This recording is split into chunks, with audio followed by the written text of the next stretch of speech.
in that age for always and always. You would become a kind of, we would all be a sort of animated waxworks. And you would discover, as a matter of fact, that people who had that physical permanence would feel like plastic. And that is, as a matter of fact, what is going to be done about us by technology in order to attain perpetual youth. All the parts of us that decay and fold up are going to be replaced by very skillfully manufactured plastic parts, so that in the end we will be entirely made of very, very sophisticated plastic. And everybody will feel like that. And everybody will be utterly bored with each other. Because the very fact, you see, that the world is always decaying and always falling away is the same thing as its vitality. Vitality is change. Life is death. It is always falling apart. And so there are certain supreme moments, you see, at which in the body we attain superb vitality. And that's the time. Make it then. That's the moment, just like when an orchestra is playing, the conductor wants to get a certain group of, say, violins to come in at a certain moment, and he's conducting, and he's got to now make it. And they all have to do it right now, you see? Of course. That's the whole art of life. To do it at the right time. To do it in time, like you dance or you play in time. And so in the same way, when it comes to love, sexuality, or equally so in all the pleasures of gastronomy, timing is of the essence. And then it's happened and you've had it. But that's not something that one should look upon with regret. It only is something regrettable if you didn't know how to take it when it was timely. And this is really the essence of what I want to talk to you about. Because you see, to be detached from the world, in the sense that Buddhists and Taoists and Hindus will often talk about detachment, does not mean to be non-participative.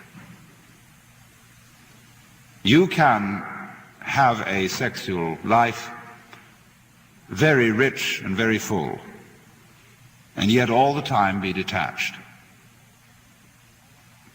By that I don't mean that you just go through it mechanically and have your thoughts elsewhere.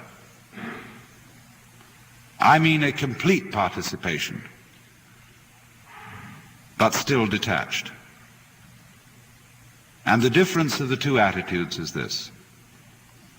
On the one hand, there is a way of being so anxious about physical pleasure, so afraid that you won't make it, that you grab it too hard, that you just have to have that thing. And if you do that, you destroy it completely. And therefore, after every attempt to get it, you feel disappointed. You feel empty, you feel something was lost. And therefore you want it again. You have to keep repeating, because you never really got there. And it's this that is the hang-up. This is what is meant by attachment to this world, in an evil sense. But on the other hand, pleasure in its fullness cannot be experienced when one is grasping it. I knew a little girl to whom someone gave a bunny rabbit. She was so delighted with the bunny rabbit and so afraid of losing it that taking it home in the car, she squeezed it to death with love.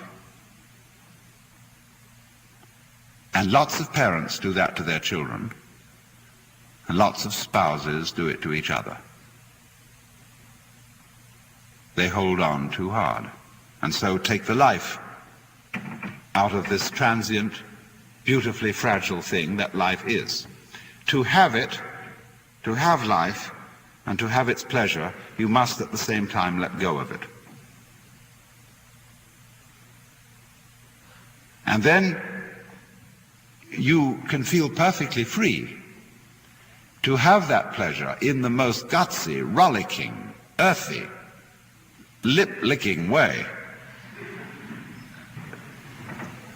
One's whole being taken over by a kind of undulative, convulsive ripple, which is like the very pulse of life itself.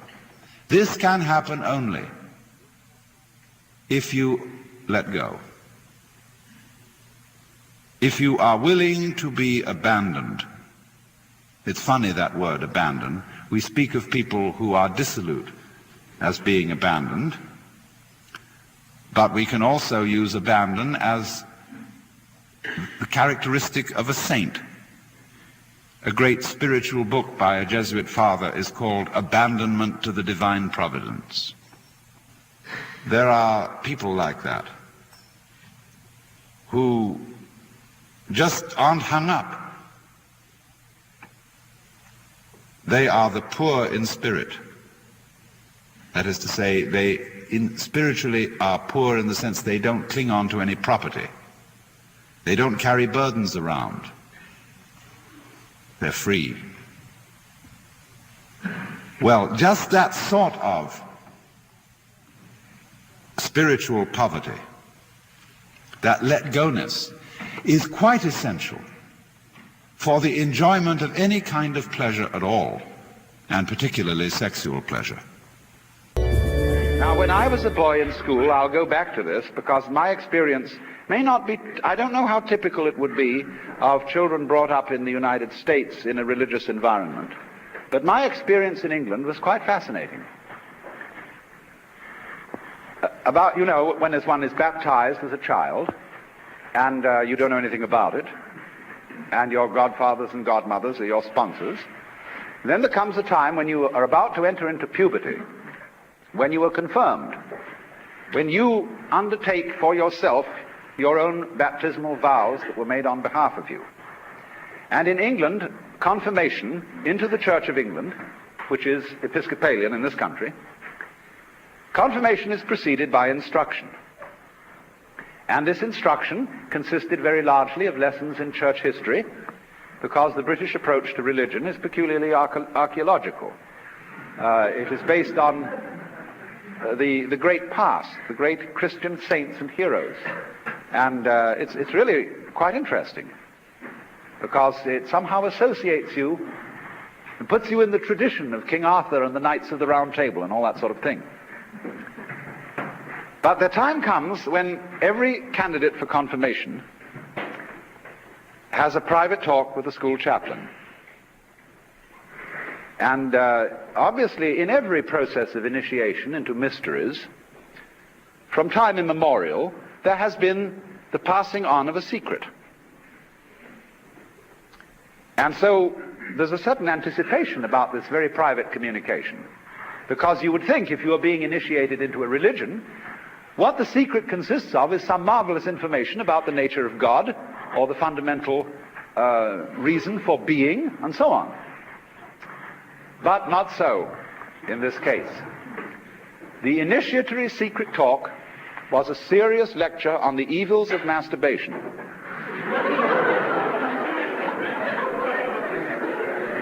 What these evils were not clearly specified.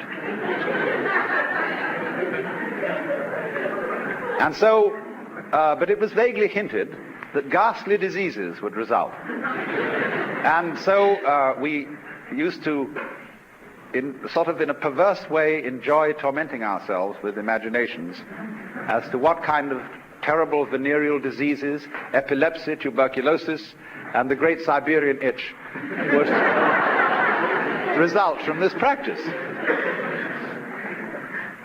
Now, the extraordinary thing about it is this, that the very chaplain who gave these lectures had in his own upbringing been given the same lecture by other chaplains, and this went back some distance in history, I imagine.